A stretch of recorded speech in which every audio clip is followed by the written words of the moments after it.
છે, રથ ધીમે ધીમે આગળ વધી રહ્યું છે, હાલની શું અપડેટ? રથયાત્રા ક્યાં પહોંચી?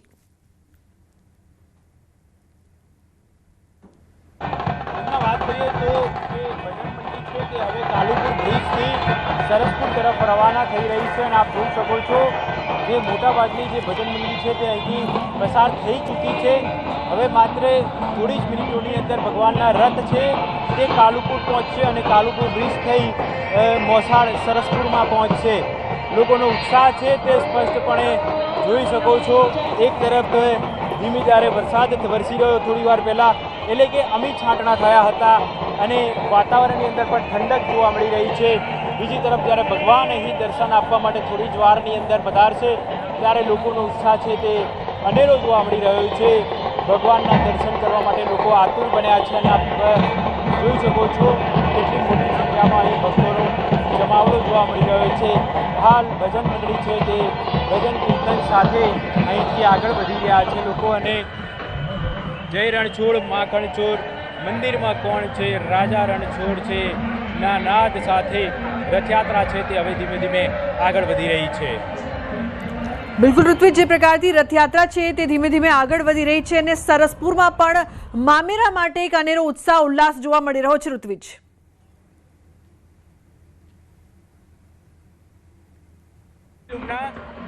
જે સરસપુર વાસીઓ છે તે ભાણેજનું સ્વાગત કરવા માટે ખાસ આતુર બન્યા છે અને ત્યાં પણ મામેરાની તૈયારીઓ પરિપૂર્ણ કરી દેવામાં આવી છે।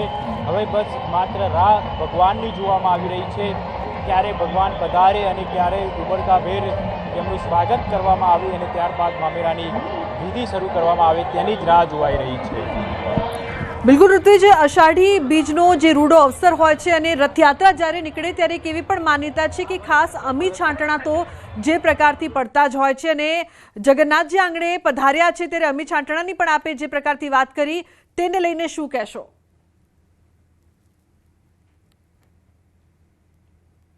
ચોક્કસથી લુબના, થોડી વાર પહેલાં જ અમદાવાદ છે વાતાવરણની અંદર ખાસ કરીને પલટો જોવા મળ્યો હતો અને હાલ પણ દ્રશ્યની અંદર જોઈ શકો છો વાતાવરણમાં ક્યાંક ને ક્યાંક ઠંડક પ્રસરાઈ ચૂકી છે અને અમી છાંટણા પણ થઈ ચૂક્યા છે। એટલે ધીમે ધીમે હળવી ધારે વરસાદ પણ થોડી વાર પહેલાં અહીં વરસ્યો હતો એટલે ખાસ ગરમીનું પ્રમાણ છેલ્લા કેટલાય દિવસથી જોવા મળતું હતું, ભારે ઉકળાટ જોવા મળતો હતો। હવે ક્યાંક ને ક્યાંક જે વાતાવરણમાં ઠંડક થઈ છે એટલે લોકોનો જે ઉત્સાહ છે તે બમણો જોવા મળી રહ્યો છે, કારણ કે ઠંડક થવાને કારણે ગરમીમાંથી ખાસ રાહત મળી છે એટલે લોકોનો ઉત્સાહ પણ હાલ બમણો જોવા મળી રહ્યો છે। અને આપ જોઈ શકો છો હાલ થોડી જ વારની અંદર હવે ભગવાનના રથ છે તે અહીં પહોંચશે, કારણ કે ભજન મંડળી છે તે કાલુપુર બ્રિજ સુધી પહોંચી ગઈ છે અને જે સરસપુર તરફ રવાના થઈ ચૂકી છે એટલે ભગવાનના રથ થોડી વારમાં અહીં પહોંચશે ત્યારે લોકો ભગવાનના દર્શન કરવા માટે ખાસ આતુર બન્યા છે અને માનવ મહેરા પણ આપ જોઈ શકો છો, નાના બાળકોથી લઈ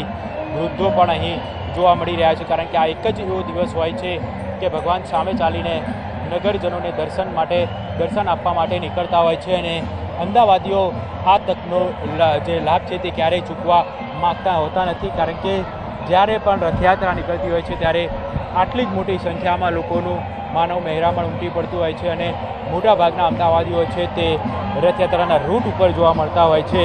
રથયાત્રા જોવાની એક જે ઉત્સાહ હોય છે તે અનેરો હોય છે અને તે ઉત્સાહ માણવા માટે ખાસ કરીને અમદાવાદીઓ છે તે રથયાત્રા જોવા માટે મોટી સંખ્યામાં ઉમટી પડતા હોય છે। માનવ મહેરામણ ઉમટ્યું છે જે પ્રકારથી ભગવાન જગન્નાથજીની 148મી આ રથયાત્રા છે અને સાથે જ તમામ જે ભક્તો છે તે ખાસ દર્શન કરવા માટે પહોંચ્યા છે। ભગવાન જ્યારે નગરચર્યાએ નીકળે ત્યારે તમામ લોકોને ઘર આંગણે આવીને દર્શન આપતા હોય છે અને સાથે જેવી પણ માન્યતા કે ભક્તો જે પણ મનોકામના હોય તેઓ પૂર્ણ કરતા હોય છે। અત્યારે થોડીક જ વારમાં સરસપુર રથયાત્રા પહોંચશે અને મામેરા માટે પણ અનેક તૈયારીઓ કરવામાં આવી છે।